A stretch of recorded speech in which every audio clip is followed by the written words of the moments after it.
देखिए पॉलिनोमियल में हम आपको बताए थे कि डिग्री ऑफ ए पॉलिनोमियल क्या होता है, तो जो वेरिएबल दिया रहता है उस पे पावर जो मैक्सिमम वैल्यू रहता है उसी को हम ये डिग्री बोलते हैं। ठीक है, तो ये डिग्री है इस पे। अब देखिए what is the degree in the following algebraic expression. Question दिया है 5, इसमें बताना है कि ये जो 5 है इसमें डिग्री क्या होगा।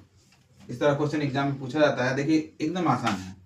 सबसे पहले हम क्या करेंगे, इसको हम वेरिएबल के फॉर्म में लिखेंगे। कैसे लिखेंगे, ये 5 है, हम 5 को क्या लिख सकते हैं, लिख सकते हैं 5 इंटू 1 दैट इज ऑल्सो 5। अब देखिए 5 है पहले से यहाँ जो कि मेरा कांस्टेंट है।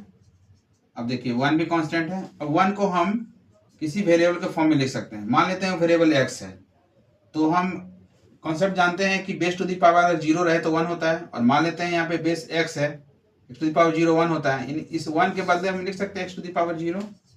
देखिए x टू दी पावर 0 हम लिख दिए। तो अब हम कॉन्सेप्ट क्या कहता है डिग्री का, कि जो वेरिएबल दिया है उस पर जो वैल्यू होगा मैक्सिमम वैल्यू वही होगा उसका डिग्री। तो देखिए यहाँ पे तो वेरिएबल मेरा x है और x के माथे पे क्या है 0 है, तो यहाँ पे जो डिग्री हो गया वो कितना मेरा हो गया, यहाँ डिग्री हो गया वो 0 हो गया। तो याद रखिएगा कि अगर किसी कांस्टेंट दिया रहेगा और उसका आपको डिग्री पूछेगा तो डायरेक्ट 0 भी लिख सकते हैं। देखिए यहाँ दूसरा एग्जाम्पल लिए हैं, डिग्री निकालना हम कैसे निकालेंगे। क्वेश्चन दिया 2 + 3x + 8x² + 9x5। देखिए हम 2 को क्या लिख सकते हैं 2 इंटू 1 और बाकी तो 10 का 10 है।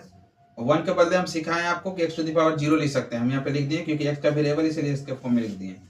अब देखिए यहाँ पे हमको लिखना है क्या, वेरिएबल पार्ट को लेना है। तो वेरिएबल पार्ट इसमें क्या है, x टू दी पावर 0 है, इसमें x है, इसमें x स्क्वायर है और x टू दी पावर 5 है, हम लिख लिए यहाँ पे।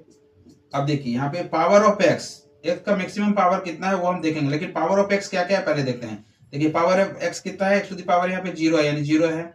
यहाँ x टू दी पावर कितना है, कुछ नहीं है तो 1 है। x टू दी पावर 2 यहाँ दिया हुआ है, x टू दी पावर 5 दिया हुआ है।